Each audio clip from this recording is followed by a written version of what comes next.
ఈ వీడియో మీకు ఖచ్చితంగా ఉపయోగపడుతుంది. ఇప్పుడే సేవ్ చేసుకోండి. యాక్టివా ప్లజర్ లాంటి స్కూటీస్ వాడే వాళ్ళైతే ఈ వీడియో ఎండ్ వరకు చూసండి. మీకు చాలా ఇన్ఫర్మేషన్ అయితే తెలుస్తుంది ఈ వీడియో ద్వారా. మీకు మనం వాడే స్కూటీస్కి ఎలాంటి ఇంజిన్ వర్క్ చేయాలన్నా సరే మనం ఇంజిన్ ఇలా సపరేట్గా అయితే తీసుకోవాలి.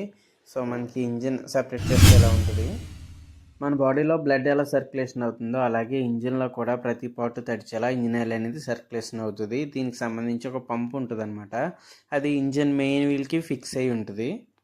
ఈ ఇంజిన్ ఆయిల్ పంపింగ్ అనేది ఆగిపోతే బండి కూడా కొంచెం దూరం వెళ్ళేటప్పటికి హీట్ ఎక్కువ అలా అవ్వకుండా ఉండాలి. కవర్ కింద ఇక్కడ బోల్ట్ కనిపిస్తుంది కదా, దీని వెనకాల అయితే మనకి ఇంజిన్ ఆయిల్ ఫిల్టర్ అనేది ఉంటుంది. సో అక్కడ మనకి డస్ట్ అనేది ఎక్కువ ఫామ్ అయిపోతే ఇంజిన్ ఆయిల్ అనేది పంప్కి వెళ్లకుండా ఆగిపోతుంది అనమాట. సో మనకి ఇంజిన్ చుట్టూ ఆయిల్ అనేది సర్క్యులేషన్. స్కూటీకి అయితే ఆయిల్ సర్క్యులేషన్ కంప్లైంట్ ఉంది, అందుకని ఒకసారి మీకు ఆ క్యాప్ ఓపెన్ చేసి చూపిస్తాను. ఏమన్నా డస్ట్ ఫామ్ అయిందో లేదో క్లారిటీగా చెప్తాను.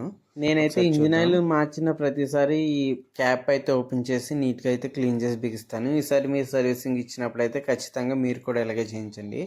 సో చూసారు కదా దీని నిండా ఎంత డస్ట్ అయితే ఫామ్ అయిపోయిందో. ఇవి మనకి ఇంజిన్ ఆయిల్ వేసేటప్పుడు ఆ వేసే గల్లలు సరికి ఇలా డస్ట్ అయితే ఫామ్ అయిపోతుంది అనమాట. సో జాగ్రత్తగా ఈసారి నీట్గా క్లీన్ చేసుకుని బిగించండి. మనకి ఇంత డస్ట్ ఫామ్ అయిపోయినప్పుడు మీకు చూపిస్తాను చూడండి. కింద గాడిలా ఉంది కదా, ఆ గాడి నుంచి మనకి ఇంజిన్ ఆయిల్ అనేది వచ్చి ఈ ఫిల్టర్ ద్వారా ఈ చిన్న చిల్లులోకి లోపలికి వెళ్తుంది అనమాట. సో లోపలికి వెళ్ళి పంప్ దగ్గరికి వెళ్తుంది. పంప్ మనకి మెయిన్ వీల్కి ఫిక్స్ అయ్యి ఉంటుంది. సో ఆ మెయిన్ వీల్ తిరిగినప్పుడు పంప్ యాక్టివేట్ అయ్యి మనకి చిన్న చిల్లులోంచి వస్తుంది అనమాట బయటికి. ఇది మనకైతే ఇంజిన్ ఆయిల్ ఫిల్టర్ అనమాట. మనకి ఇంజిన్ ఆయిల్ ఫిల్టర్ చేసిన ఆయిల్ అంతా ఇక్కడ చిన్న చిల్లు ఉంది కదా, ఈ చిన్న చిల్లులోంచి మొత్తం ఇంజిన్ అంతా సర్క్యులేషన్. ఇది పట్టేయడం వల్ల మనకి ఇంజిన్ స్టాక్ అయిపోయి గోల్డ్ కంప్లీట్లు వస్తాయి. సో ఇదైతే మనం మస్ట్ అండ్ షుడ్గా రీప్లేస్ చేసుకోవడం లేకపోతే ఫిల్లింగ్ చేసుకోవడం చేస్తాం. మనం బిగించేయాలంతే. నీట్గా ఇలా క్లీన్ చేసుకోవాలి. ఇప్పుడు గమ్మెట్టేసి బిగించుకోవాలంతే. చాలామంది జాయింట్స్లో అనాబాండ్ ఎక్కువగా యూజ్ చేస్తూ ఉంటారు, అందువల్ల ఈ ఫిల్టర్లు అనేది బ్లాక్ అయిపోతూ ఉంటుంది. ఎందుకంటే ఎక్కువ పెట్టేసినా సరే మనకి ఏమవుతుంది అంటే అది ఇంజిన్ ఆయిల్లో మిక్స్ అయిపోయి ఇంజిన్ ఆయిల్ని ఫిల్టర్ చేసేటప్పుడు ఈ ఫిల్టర్ దగ్గర బ్లాక్ అయిపోతాయి అనమాట.